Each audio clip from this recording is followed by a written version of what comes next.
parfois tempérées, d'autres fois inflammables. Marc Boilard à manipuler avec précaution. Confidence, j'ai toujours été un amateur d'astronomie et d'astrophysique. Pourquoi? Parce qu'à l'âge de 20-21 ans, j'avais lu Patience dans l'azur, qui est le premier livre de Hubert Reeves, qui a décédé. Il est décédé, je pense, si je ne me trompe pas, ça fait 2 ans. Il était professeur en France. Et il a écrit 5 ou 6 livres. La plupart, je les ai lus aussi. Puis c'est quelqu'un qui vulgarisait de façon magnifique tout c'est quoi l'histoire de l'univers, les dynamiques, etc. C'est quasiment comme un conte de fées. C'est formidable. Et quand, dans la presse aujourd'hui, j'ai vu un article qui disait bientôt trop de satellites pour voir les étoiles et que je pouvais avoir Olivier Hernandez, qui est directeur du Planétarium de Montréal, j'ai fait « Oh my God, je voudrais tellement... » Bonjour, M. Hernandez. Bonjour. Ça va bien? Ça va très bien, et vous? Oui, absolument. Alors, l'observation des étoiles, je lis, c'est à peu près intégralement l'article, pourrait devenir plus difficile pour les astronomes. Le ciel compte actuellement un peu plus de 15 000 satellites. Une étude européenne estime qu'au-delà de 100 000 appareils, l'analyse des astres est Hey, je suis pas capable de dire ça aujourd'hui. Significativement perturbée. C'est-tu drôle, pareil, hein? De tout à coup, par rapport.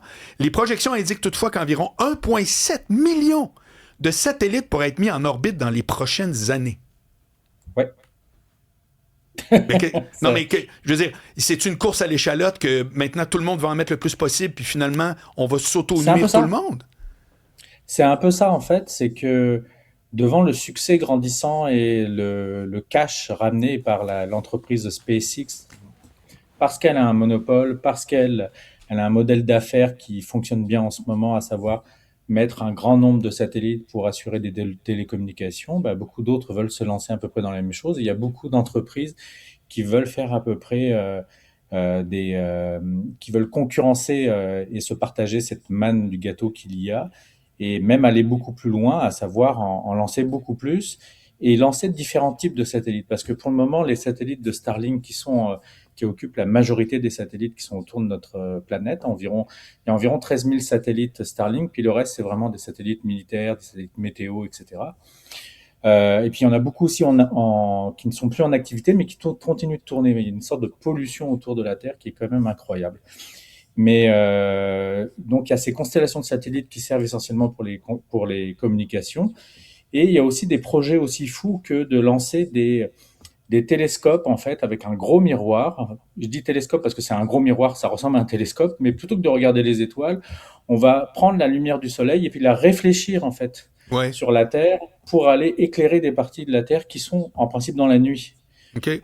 Et ça va être une catastrophe sous plein d'aspects, en fait, non seulement pour les astronomes, parce que la pollution va augmenter énormément.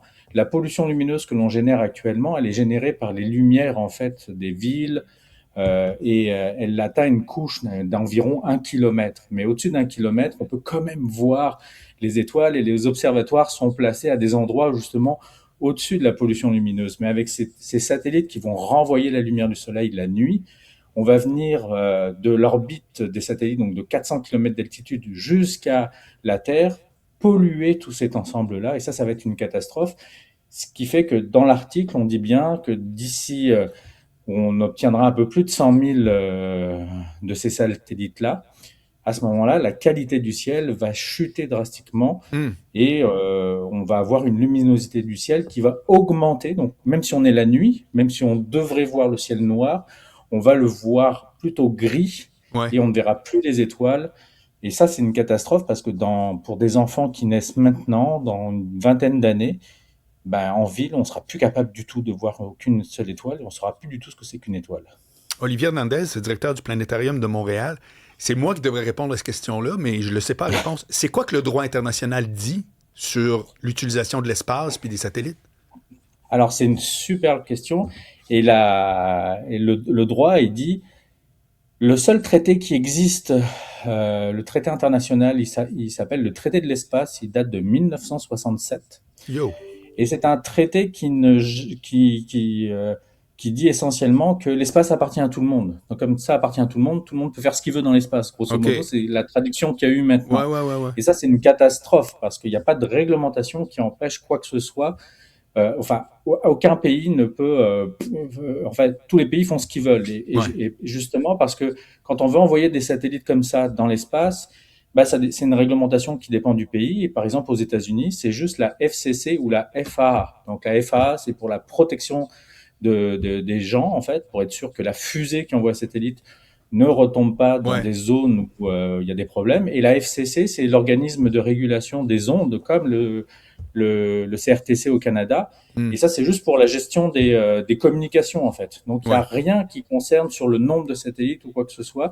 Il y a des clauses environnementales dans chacune des réglementations de la FCC et de la FAA, mais elles sont pas du tout abordées ou même discutées. Et c'est pour ça que nous, les astronomes, l'Union astronomique internationale, les gros télescopes, on écrit à la FCC, on écrit à la FAA pour qu'ils tiennent compte de ces problèmes-là. Mais ils en ont un peu rien à faire, là, pour être tout à fait honnête. En ce moment, il faut aller vraiment à un niveau supérieur. Il faut que les politiciens s'emparent du problème. Et je pense qu'une bonne solution, c'est de comprendre qu'il y a un impact pour la santé des humains avec les projets qui s'en viennent. Okay. Oui, par exemple, la pollution lumineuse a un impact sur les cycles hormonaux et notamment les cycles de sommeil. Et les cycles de sommeil, on sait qu'ils sont reliés à des cancers qui sont fréquemment, en fait,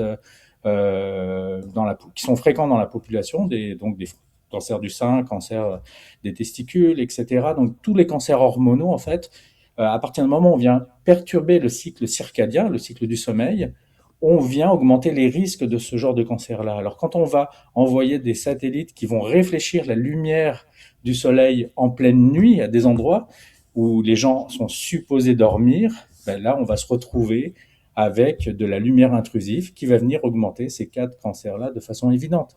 Donc il va falloir en fait qu'on repense à une réglementation pour empêcher ces choses-là, mais il faut le faire rapidement, c'est maintenant, avant que ces satellites soient lancés, parce qu'une fois qu'ils seront lancés, ce sera bien trop tard. Et c'est là-dessus, en fait, que misent les grandes entreprises, c'est de se dépêcher avant qu'on mette des réglementations.